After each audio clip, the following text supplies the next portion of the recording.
শ্ৰদ্ধাৰ ৰাইজ কেতিয়াবা কাকতলীয়া সংযোগ হয় কেতিয়াবা ডেলিভাৰেড হয় যোৱা কালিৰ পৰা এখন নতুন নাটক আৰম্ভ কৰা হৈছে শ্যাম কানু মহন্ত উচ্চতম ন্যায়ালয়ত কেনেকৈ যাব পাৰে কোনোবা উচ্চতম ন্যায়ালয়ত যাব খুজিলে তাক কোনেও ৰখাব নোৱাৰে কাৰণ সমগ্ৰ বিশ্বৰ পৰা আজিকালি ইণ্টাৰনেটৰ জৰিয়তে উচ্চতম ন্যায়ালয়ত কোনোবাই আবেদন কৰিব পাৰে ন্যায় বিচৰাৰ অধিকাৰ সকলোৰে আছে মই মুখ্যমন্ত্ৰী এগৰাকীয়ে কেনেকৈ মানুহক বাধা দি ৰাখিম যে আপোনালোক উচ্চতম ন্যায়ালয়ত নাযাব কিন্তু উচ্চতম ন্যায়ালয়ত শ্যাম কানু মহন্তই কি আবেদন কৰিলে যে অসম পুলিচৰ ওপৰত মোৰ বিশ্বাস নাই SITৰ ওপৰত মোৰ বিশ্বাস নাই ৰাজ্যখনৰ টপ এক্সিকিউটিভ অৰ্থাৎ মুখ্যমন্ত্ৰীৰ ওপৰত মোক বিশ্বাস নাই মোক কাক লাগে মোক CBIক লাগে এই কথাখিনিয়ে যোৱা 5 দিন আগৰ পৰা কোনে কৈ আহিছে অখিল গগৈ ডাঙৰীয়াই মোক লিখিতভাৱে জনাইছে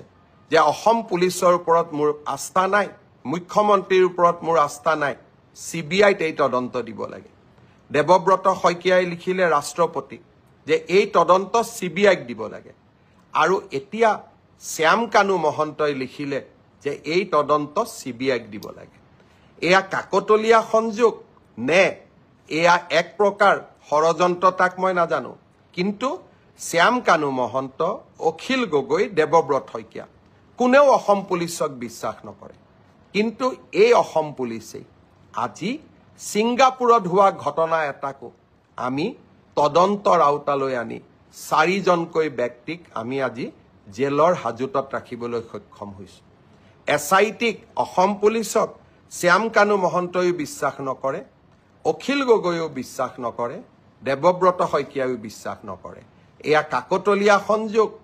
নে আন কিবা তাই সেয়া বিচাৰৰ দায়িত্ব আপোনালোকৰ কিন্তু এই অসম পুলিচে অসমত গড় হত্যা ৰোধ কৰিছে এই অসম পুলিচে সন্ত্ৰাসৰ বিৰুদ্ধে অসমক জয়লাভ কৰোৱাইছে আৰু এই অসম পুলিচে জুবিনৰ ন্যায়ৰ বাবে আমি সকলো কাম কৰিম